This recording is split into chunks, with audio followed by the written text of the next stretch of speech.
बिस्मिल्लाहिर्रहमानिर्रहीम। क़ाल रब्बि इश्रह ली सदरी वयस्सिर ली अमरी वहलुल उक़दतम मिन लिसानी यफ़क़हू क़ौली वजअल ली वज़ीरम मिन अहली हारून अख़ी उशदुद बिही अज़री वअशरिकहु फ़ी अमरी कई नुसब्बिहक कसीरा वनज़कुरक कसीरा इन्नक कुन्त बिना बसीरा। क़ाल क़द ऊतीत सुअलक या मूसा वलक़द मनन्ना अलैक मर्रतन उख़रा इज़ अवहयना इला उम्मिक मा यूहा अन इक़ज़िफ़ीह फ़ित्ताबूत फ़क़ज़िफ़ीह फ़िल यम्मि فليلقه اليم بالساحل يأخذه عدو لي وعدو له وألقيت عليك محبة مني ولتصنع على عيني إذ تمشي أختك فتقول هل أدلكم على من يكفله فرجعناك إلى أمك كي تقر عينها ولا تحزن وقتلت نفسا فنجيناك من الغم وفتناك فتونا فلبثت سنين في أهل مدين ثم جئت على قدري يا موسى واصطنعتك لنفسي اذهب أنت وأخوك بآياتي ولا تنيا في ذكري اذهبا إلى فرعون إنه طغى فقولا له قولا لينا لعله يتذكر أو يخشى قالا ربنا إننا نخاف أن يفرط علينا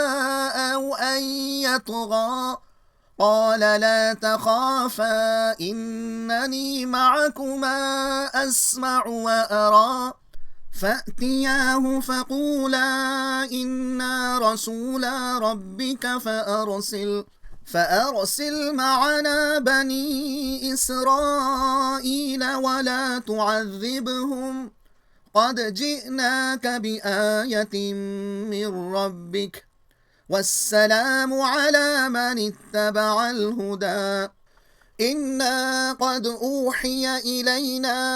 أن العذاب على من كذب وتولى قال فمن ربكما يا موسى قال ربنا الذي أعطى كل شيء خلقه ثم هدى قال فما بال القرون الأولى قال علمها عند ربي في كتاب لا يضل ربي ولا ينسى الذي جعل لكم الأرض مهدا وسلك لكم فيها سبلا وأنزل من السماء ماء فأخرجنا به أزواجا من نبات شتى كلوا وارعوا أنعامكم إن في ذلك لآيات لأولي النهى। मज़मून